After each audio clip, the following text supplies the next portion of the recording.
आज मैं आपको जो कहानी सुनाने वाला हूं, इस कहानी को सुनने के बाद आपके अंदर पढ़ाई के लिए जोश ना आ जाए, जुनून ना जग जाए, तो मेरा नाम बदल देना। सन्नी नाम का एक लड़का जो नोएडा से बिलोंग करता था। बचपन से ही पिताजी इसके साथ नहीं थे। इसकी माँ दूसरे के घरों में खाना बनाकर अपनी ज़रूरतों को पूरा करती थी। पिताजी का सपोर्ट ना होने की वजह से इसके चाचा जी पिता के समान इनकी सारी जिम्मेदारियों को उठाए हुए थे। सन्नी को एक अच्छे स्कूल में पढ़ाना लिखाना ये सब इनके चाचा जी कर रहे थे, क्योंकि इन्हें भरोसा था कि सन्नी अपने लाइफ में बहुत आगे जाएगा। इसके चाचा जी सब्जी का दुकान और चाय का दुकान नोएडा में ही डाल कर रखे थे। इस दुकान में स्कूल से आने के बाद सन्नी भी जाया करता था। मतलब इसके परिवार का मेन सोर्स ऑफ इनकम इसके चाचा जी ही थे। लेकिन जब सन्नी क्लास 8 में पहुंचा तब इसके चाचा जी का देहांत हो गया। एक तो बचपन से ही पिताजी का साया नहीं था, और अब चाचा जी जो पिता के समान पूरे घर की जिम्मेदारी को उठाए हुए थे, वो भी अब इस दुनिया में नहीं रहे।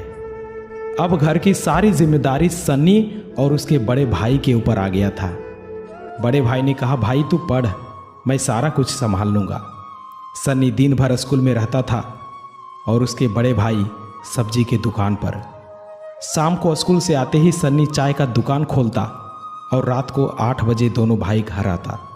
उसके बाद भी खाना पीना खाकर फ्रेश होकर 10 बजे रात से पढ़ाई करने बैठता था और 2-3 बजे रात तक पढ़ाई करता था। मार्केट में चाय का दुकान अधिक होने के कारण उसे इतना प्रॉफिट नहीं हो पा रहा था जिससे कि घर परिवार चल सके। फिर इसने 9th क्लास में ही एक समोसे का दुकान लगाया और बहुत मुश्किल से 500 से 600 रुपये कमाने लगा। जैसे तैसे करके इसने 10th पास किया और 11th में एडमिशन लिया। वही शेड्यूल था रात के 8 बजे तक दुकान पर रहना और रात के 10 बजे से लेकर 2-3 बजे तक पढ़ाई करना। कभी कभी तो रात में बहुत रोता था। बाथरूम के शीशे के सामने जाकर खुद से ही खुद बातें करता था कि ये सब मेरे साथ ही क्यों हो रहा है, ऐसे कैसे काम चलेगा। ना तो मैं सही से क्लास कर पा रहा हूँ और ना ही अच्छे से पढ़ाई करने का टाइम मिल पा रहा है।